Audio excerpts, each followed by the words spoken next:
Welcome to a bonus moment from Work is Third. In this clip, Terra talks about the magic that happens when we slow down, whether it's reading for fun, having a surprise conversation with strangers in a hot tub, or not trying to ace every assignment in school. It's a beautiful reminder to leave space for joy. Let's listen in. So I'm going to come back to one more thing that I want to say, but before we do that, we're going to close with our rapid round of questions. Okay, I'm ready. I won't fail. Do I have A+ answers You're going to win. to all these? Okay.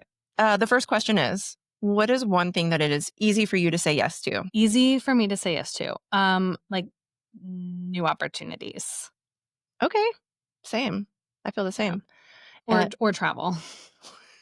It's a new opportunity. Right? Doing something new, seeing something new, experiencing something new. Travel checks all those boxes. So. Same. I think somebody else has said that too. And I'm like, yeah, but of course, everything everybody says, I'm like, yep, me too. You say yes. I say yes. I didn't always say yes, though. So that is another story. Also, we read Year of Yes. This is totally an aside, but by Shonda Rhimes. Before that, I had seen Yes Man with Jim Carrey. I love it. But it's so funny because I've done periods of my life where I've said yes to things, and it's invigorating and eye-opening. And I've gotten into situations I never would have gotten into, like good in a good way, by saying yes. And then I feel like so often at work and in the book club, and when I talk to other ambitious women about some of these problems, or my therapist, they're like, you need to practice saying no. It's like saying yes to something is saying no to something else. Really. And again, it's all in how you frame it. No doesn't mean not doing things. It means by saying no to this, you're saying yes to this thing that's way more important. No, I like that. Well, and when you're busy, I was thinking this when you were talking earlier, I can't remember what you were saying exactly, but when you're busy, there's no room to say yes to those other things. There's no room for new opportunities. Yeah, that's actually such a great point. And when we talked last, you said you got to leave space for the magic, I think. Yeah. The quote. And so I was like, oh my God, I'm writing that down and putting it on a sticky note and putting it on my fridge because it's such a wonderful lesson. I love the magic. I believe in the magic. And if my life is full to the brim, there is no space for the magic. And since we've been referencing books at every opportunity, Ina Garten has her new memoir. And of course, I'm not going to be able to recall the title. Oh, I think it's Be Ready When the Luck Happens. So same mentality of like, you spend your life preparing, but if your eyes aren't open, if you don't have that space, if you don't leave room for that magic, you can be ready, you can want it all you want, and there's not space for it to happen. Oh, I want to read that now. Yeah. Loved it. She narrates it too if you want to listen. If you're an audiobook person. Okay.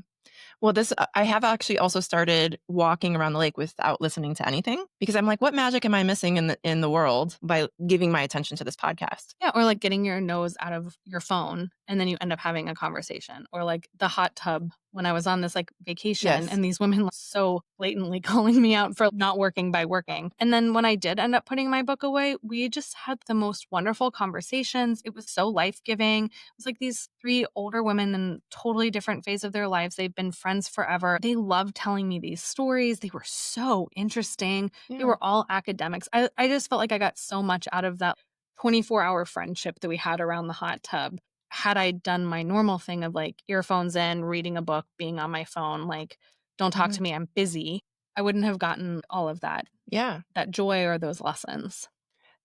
And I'm going to say something that might make some book readers mad. But when I see people who have like the Post-it note things that you can attach to your book and like different color pens, and then they like annotate everything, I'm like, can you just read the book? Yeah, just be with it. Just be with the book. Yeah. I mean, I'm the same way. And like, I feel like most of my reading is a meditation almost, where it's like, it's out of body. I love nonfiction, especially self-help books. Teach me, I'm going to self-improve and be better.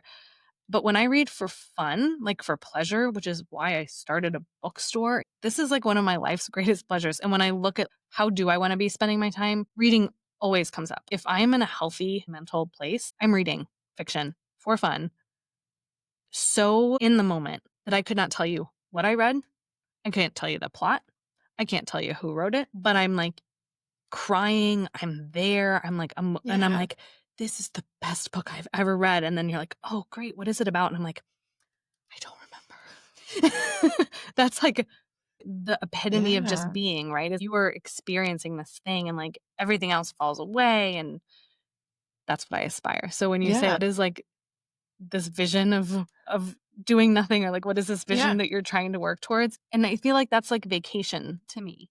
It doesn't matter what I'm doing. It doesn't matter what the story is, but like I am completely 100% immersed, whether that's in the flow at work, on vacation in a new place where I don't have any plans. And that's my favorite way to travel is like wander around until I smell something and get hungry enough that I like wander in somewhere to get some food, being in a book where I'm like, "Shh, go away. Like, Yeah. I'm reading." And then having no idea what I just read because it's like this other world that I close the book and I Yeah. exit.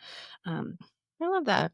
We went off on a tangent, yeah, sorry. but it was a beautiful tangent though, because I love talking about books, of I course, say as you yeah. do. I can't help but say yes to new New opportunities. Okay. opportunities. Okay. What is one thing that it is hard for you to say no to? Social stuff and friend stuff. It's really hard for me to say no. I do because I have work and other demands on my time. But if somebody's like, "Hey, what are you doing after work?" or "Do you want to go get a drink?" it takes like all of my being to say no.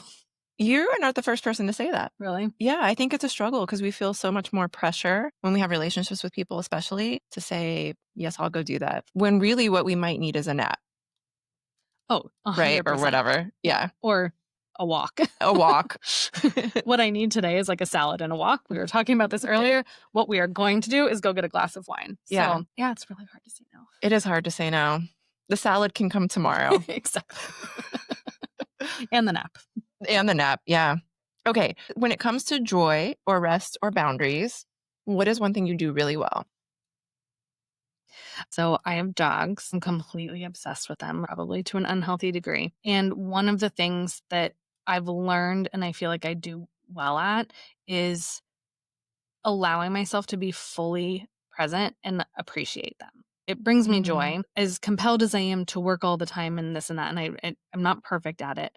But like if they tell me that they need me, or like I have a pit bull and she'll come sit in my lap and I'm like, "Oh, I'm trying to work. You're sitting on my computer." Most of the time I'm able to be like, "How wonderful is this? This dog wants to sit on my, she's yeah. 60 pounds. She's not a lap dog."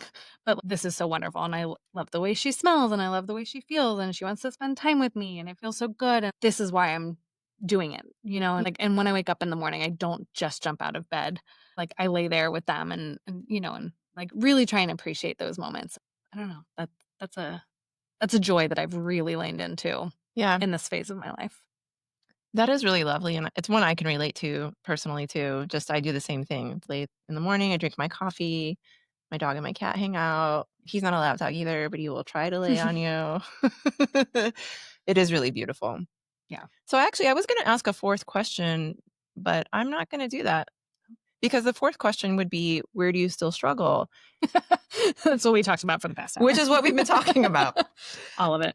But the last thing that I really wanted to say is, I know that when we talked about having this conversation and doing this podcast today, that you were saying, you feel like you struggle.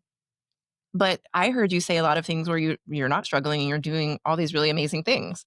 I heard you talk about you have a therapist and a life coach, you have friends who are supporting you, you have a great team that runs your bookstore. You are putting practices into place to help yourself navigate your time. You put a date on your calendar so at least you have like a reference point, where you can say, is this still serving me? Like you're doing a lot My of. God, I'm giving you like a virtual hug right now. Because if I try and give you a physical hug, I'll knock over all this equipment. But like, you're right. And if I can pat myself on the back for a second, I've always struggled with this since I was born.